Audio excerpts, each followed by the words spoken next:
وہ آپ سلام کرتے گئے اور ان سب نے جواب دیا اور آپ کو دعائیں دی، اور ساتویں آسمان پر آپ نے بیت المعمور کا طواف بھی کیا۔ آسمانوں کے بعد آگے کا سفر شروع ہوا۔ اس بارے میں پیارے آقا صلی اللہ تعالیٰ علیہ وسلم ارشاد فرماتے ہیں، پھر میں سدرۃ المنتہا تک پہنچا۔ سدرۃ المنتہا بیری کا ایک نورانی درخت ہے۔ اس کے پھل مٹکوں کی طرح اور پتے ہاتھی کے کانوں کی طرح تھے۔ جبریل علیہ السلام نے کہا، یہ سدرۃ المنتہا ہے۔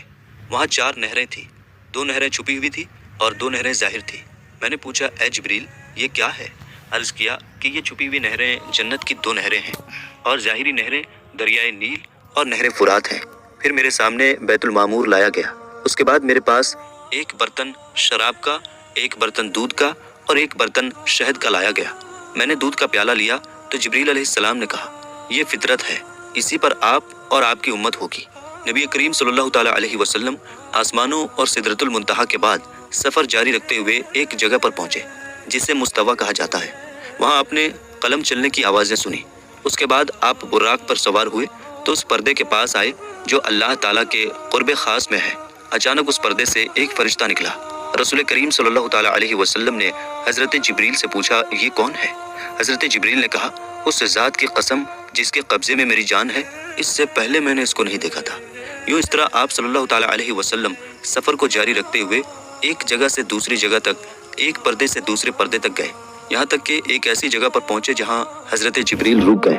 آپ صلی اللہ تعالیٰ علیہ وسلم نے فرمایا، اے جبریل، مجھ سے الگ نہ ہو۔ عرض کیا، میرے آقا، ہماری پہنچ بس یہیں تک ہے، میں اگر ایک بال برابر بھی آگے جاؤں گا تو جل جاؤں گا۔ اس رات تو میں آپ کے ساتھ ہونے کی وجہ سے یہاں تک پہنچا ہوں، ورنہ میرا آخری ٹھکانہ سدرۃ المنتہا ہے۔ حضرت جبریل علیہ السلام نے خود ہی فرمایا تھا کہ میرا آخری ٹھکانہ سدرۃ المنتہا ہے، لیکن شب معراج نبی کریم صلی اللہ تعالیٰ علیہ وسلم کے صدقے انہیں سدرۃ المنتہا سے آگے بڑھ جانے کی اجازت مل گئی۔ حضرت جبریل کے رکنے کے بعد اب نبی کریم صلی اللہ تعالیٰ علیہ وسلم اکیلے چلے۔ آپ اندھیرے والے پردوں سے گزرتے گئے، یہاں تک کہ 70,000 اتنے موٹے پردوں سے بھی گزر گئے جن میں سے ہر ایک کی لمبائی 500 سال کے سفر کے برابر تھا، اور ہر پردے کے بیچ 500 سال کی دوری تھی۔ تو ایک جگہ پر براق رک گیا۔ وہاں آپ صلی اللہ تعالیٰ علیہ وسلم نے رفرف نامی ایک ہرا خیمہ دیکھا جس کی روشنی سورج کی روشنی سے بھی زیادہ تھی۔ آپ اس خیمے پر چڑھے اور اس کے ذریعے عرش تک پہنچے۔ اس کے بعد آپ صلی اللہ تعالیٰ علیہ وسلم اللہ کے اور قریب پہنچے۔ آپ سے فرمایا گیا، میرے قریب ہو جائیے، میرے قریب ہو جائیے، یہاں تک کہ 1000 مرتبہ فرمایا گیا۔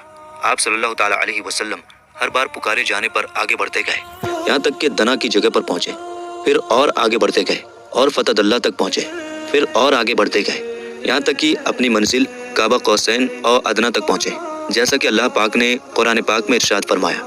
پھر آپ صلی اللہ تعالیٰ علیہ وسلم اپنے رب کے قریب ہوئے۔ یہ قرب مقام و مرتبے کے اعتبار سے تھا، نہ کہ مکان کے اعتبار سے، کیونکہ اللہ پاک مکان سے پاک ہے۔ اب آپ لامکاں پہنچے جہاں صرف خدا کی ذات تھی اور اس کے حبیب تھے۔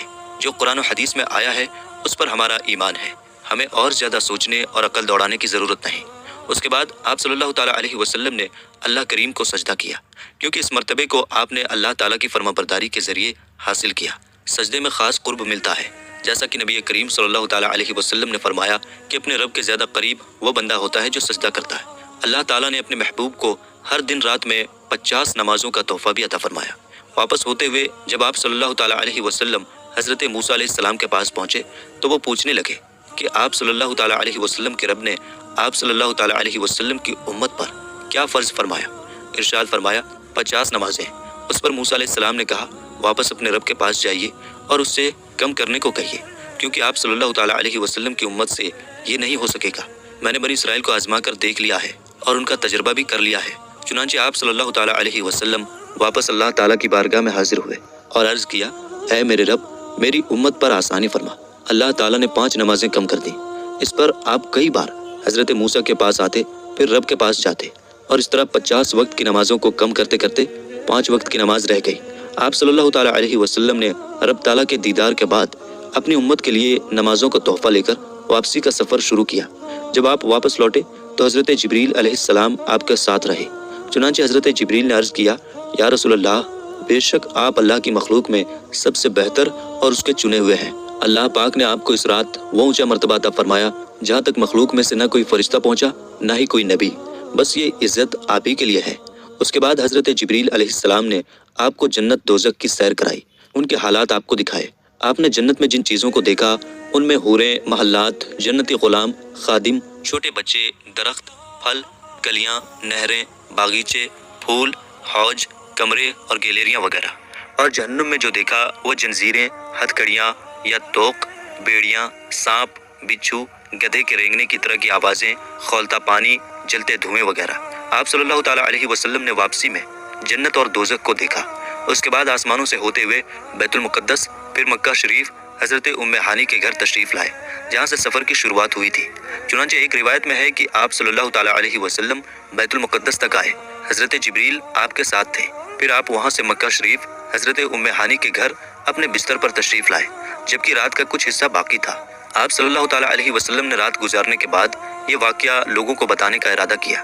چنانچہ ایک روایت میں ہے کہ آپ صلی اللہ تعالیٰ علیہ وسلم نے فرمایا، مجھے اس رات بیت المقدس تک سیر کرائی گئی، پھر وہاں سے آسمانوں کی۔ ابو جہل نے کہا، آپ نے اس ایک رات میں بیت المقدس کا سفر کیا اور مکہ میں ہمارے ساتھ ہی صبح کر رہے ہیں؟ تو آپ نے فرمایا ہاں۔ ابو جہل نے حضور انور صلی اللہ تعالیٰ علیہ وسلم سے پوچھا کہ کیا یہ بات آپ اپنی قوم کو بتائیں گے؟ آپ نے فرمایا ہاں۔ یہ سن کر ابو جہل نے آواز لگائی کہ اے بنی کعب، یہاں آؤ۔ تو سب لوگ جمع ہوئے، نبی کریم صلی اللہ تعالیٰ علیہ وسلم اور ابو جہل کے پاس بیٹھ گئے۔ ابو جہل نے کہا، جو بات بیان کرنی ہے اپنی قوم سے کریں۔ آپ صلی اللہ تعالیٰ علیہ وسلم نے فرمایا، مجھے اس رات سیر کرائی گئی تھی۔ لوگوں نے پوچھا کہاں سے کہاں تک؟ فرمایا بیت المقدس تک۔ پھر لوگوں نے پوچھا کہ کیا آپ نے یہاں آ کر صبح کی ہے؟ فرمایا ہاں۔ لوگوں نے کہا یہ تو عجیب بات ہے۔ ان میں کچھ نے تالیاں بجائی، کچھ ہنسنے لگے اور کچھ نے اپنے سروں پر ہاتھ رکھا۔ کچھ لوگوں نے اس بات پر تعجب کیا۔ اس کی وجہ سے کچھ ایمان والے مرتد ہو گئے، یعنی ایمان سے نکل گئے، جبکہ کچھ نے سچ مان کر یقین کیا۔ ام المومنین حضرت سیدنا عائشہ صدیقہ رضی اللہ تعالیٰ عنہا سے روایت ہے کہ نبی کریم صلی اللہ تعالیٰ علیہ وسلم کو مسجد اقصیٰ تک کی سیر کرائی گئی۔ آپ نے صبح لوگوں کو خبر دی۔ مومنوں میں سے کچھ نے یقین کیا اور کچھ نے نہیں کیا۔ کچھ مشرکین حضرت ابو بکر صدیق رضی اللہ تعالیٰ عنہ کے پاس آ کر کہنے لگے، کیا آپ اس بات کو مان سکتے ہیں جو آپ کے دوست نے کہی ہے کہ انہوں نے راتوں رات مسجد حرام سے مسجد اقصیٰ تک کی سیر کی؟ حضرت ابو بکر نے فرمایا، کیا واقعی میرے آقا نے یہ فرمایا؟ کہا جی ہاں۔ ارشاد فرمایا، اگر انہوں نے یہ فرمایا ہے تو یقیناً سچ فرمایا ہے۔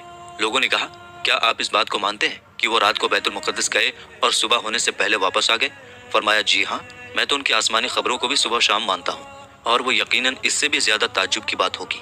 واقعہ معراج کو فوراً سچ ماننے کی وجہ سے آپ کو صدیق کہا جاتا ہے۔ میرے دوستو، معراج کا واقعہ سننے کے بعد خود میرا ایمان تازہ ہو گیا اور آپ کا بھی ایمان تازہ ہو گیا ہوگا۔